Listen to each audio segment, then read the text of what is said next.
வணக்கம் நண்பர்களே, நீங்கள் பார்த்து கொண்டு இருப்பது உங்கள் குங்குமம் ரிவ்யூ. சரி வாங்க வீடியோக்குள்ள போய் என்ன நடக்க போகுது அப்படின்னு சொல்லிட்டு பார்த்தீங்களா, இந்த காற்று இந்த இயற்கை இது போல தாங்க.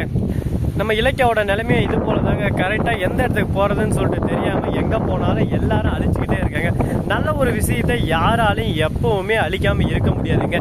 ஏன்னா எல்லாமே நல்ல விஷயம் தான். எல்லாச்சும் ஒரு பக்கம் அழிச்சு எந்த நிலைமை கொண்டு வந்தாங்க கீழே பார்த்தீங்களா, அந்த மாதிரி தாங்க. தண்ணி இல்லாமல் நிறைய விஷயங்கள்லாம் போயின்னு இருக்குது. அந்த மாதிரி தான் நம்ம இலக்கியாவும் எவ்வளோதான் நல்லது செய்யலாம்னு சொல்லிட்டு மற்றவங்களுக்கெல்லாம் நல்லது செய்கிறாங்களோ அவங்க எல்லாரோட நிலைமையும் இது போல தான். லாஸ்ட்டாக அழிஞ்சு தான் போவாங்க. அந்த மாதிரி தான் நம்ம இலக்கியாவோட நன்மையும் தற்போதைக்கு இருக்குது.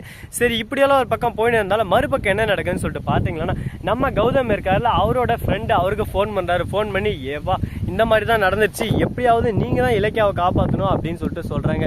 இதை கேட்டுதான் அவர் நண்பர் இருந்து ஒரே வார்த்தை தான் சொல்கிறாங்க, எதுக்குமே கவலைப்படாதீங்க கௌதம், எல்லாமே நல்லபடியாக நடக்கும் அப்படின்னு சொல்லிட்டு சொல்கிறாங்க. இதை கேட்டுதான் என்ன பேசுன்னு சொல்லிட்டு தெரியாமல் நம்ம கௌதம் ஒரு பக்கம் திக்குன்னு முழிச்சுன்னு இருக்காரு. ஐயோ என்னடா இது, நாம ஒன்று நினச்சா இது ஒன்று நடக்குது கடவுளே அப்படின்னு சொல்லிட்டு பிரச்சனையில் கூனி குறுகி போய் நின்று இருக்காரு. இந்த மாதிரி ஒரு தருணத்தில் எப்படியாவது அந்த பிரச்சனையை முடிவுக்கு கொண்டு வரணுமே அப்படின்னு சொல்லிட்டு ஆதங்கத்தோட ஒரு பக்கம் கௌதம் இருந்து போராடுறாரு. அவர் ஃப்ரெண்டு வந்து எல்லா ஆதாரமும் இலக்கியாவுக்கு எதிராக கரெக்டாக இருக்குது, ஒன்றுமே பண்ண முடியாது கௌதம், இதுக்கு ஒரே ஒரு ஆப்ஷன் தான், அவங்களே வாபஸ் வாங்கினா மட்டும் அதுக்கு நீங்கள் என்ன பண்ண முடியாது, அதை நீங்கள் பண்ணுறீங்க அப்படின்னு சொல்லிட்டு சொல்கிறாங்க.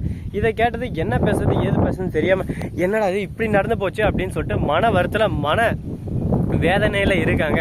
சரி, இருந்தாலும் பிரச்சனை இல்லை, இதுக்கு எல்லாமே ஒரு நல்ல முடிவாக வரும் அப்படின்னு சொல்லிட்டு நாம் ஒரு பக்கம் நம்பிக்கிட்டு இருக்கோம். அது போல தாங்க நல்ல முடிவு எல்லாமே கொஞ்சம் லேட்டாக தான் வரும்னு சொல்லுவாங்க.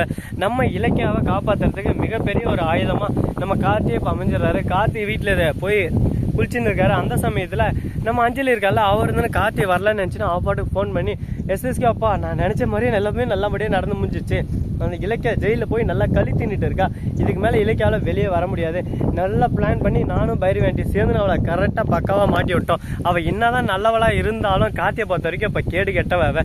கார்த்தி மனசில் ஃபுல்லாக வெறி நான் ஆழமாக பதிய வச்சிட்டேன். இதுக்கு மேலே எனக்கு எந்த பிரச்சனையும் இல்லைப்பா, ஏம்மா பார்த்துரு, அப்படின்னா வயிற்றுல குழந்தை இருக்கா இல்லையா, அப்பா அது வந்து உங்ககிட்ட தானே அந்த உண்மையை சொல்கிறேன், என் வயிற்றுல குழந்தையெல்லாம் எதுவும் இல்லைப்பா, நான் பொய் சொல்லிட்டு தான் இருக்கேன் அப்படின்னு சொல்லிட்டு சொல்கிறாங்க. என்னம்மா சொல்கிறேன் அப்படின்னு சொல்லிட்டு கேட்க, ஆமாப்பா என்னால் குழந்தை பெற்றுக்க முடியாதுன்னு சொல்லிட்டு டாக்டர் சொல்லிட்டாங்க, எனக்கு இது வேறு வழி தெரியல, இந்த கார்த்தி எப்படியானா சமாளிக்கணும், இந்த விஷயம் தெரிஞ்சுன்னா லாஸ்ட்டில் நான் அஞ்சலிக்கு இது தகுதியானவல்ல அப்படி இப்படின்னு சொல்லிட்டு எல்லாரையும் என்னை துரத்தி வச்சிருவாங்க கார்த்தியோட சேர்ந்துன்னு. அதுக்கு தான் வேறு வழி இல்லாமல் என் வயிற்றுல குழந்தை இருக்குன்னு சொல்லிட்டு ஒரு பொய்யா ட்ராமா ஆரம்பிச்சு அது இன்னும் கண்டினியூ ஆகின்னு இருக்குது. இது இலக்கியாவுக்கு எப்படியோ தெரிய வந்துருச்சு, அவள் அதை முறியடிக்கணும்னு சொல்லிட்டு செக் பண்ணுறது தான் கூட்டின்னு போனால், அவள் போய் குழந்தை அழிப்பான்னு சொன்னால் யாருமே நம்ப மாட்டாங்க அப்படின்னு சொல்லிட்டு அவளே சொன்னிருக்கா. இதெல்லாம் கார்த்தி கேட்டு கூனி குறுகி போய் அழுந்துட்டு இருக்காரு.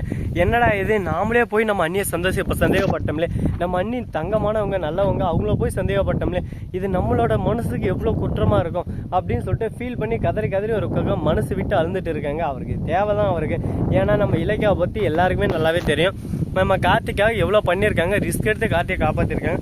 அப்படிப்பட்ட நம்ம கார்த்தி மேலே சந்தேகப்பட்டாங்கல்ல, இது மிகப்பெரிய ஒரு குற்றங்க, கார்த்தியோட தப்புன்னு தான் சொல்லலாம். சரி ஓகே கைஸ், இந்த வீடியோ உங்களுக்கு பிடிச்சிருந்தா லைக் பண்ணுங்கள், கமெண்ட் பண்ணுங்கள், ஷேர் பண்ணுங்கள், டிண்டிங் பெல்லை தட்டி விட்டு போங்க. அப்போ தான் நான் போகிற அடுத்தடுத்த வீடியோ உடனுக்குடன் வரும். மிக்க நன்றி, தேங்க்ஸ் ஃபார் வாட்சிங், டாடா, see you, நன்றி, வணக்கம், வந்தனம், வருக தருக.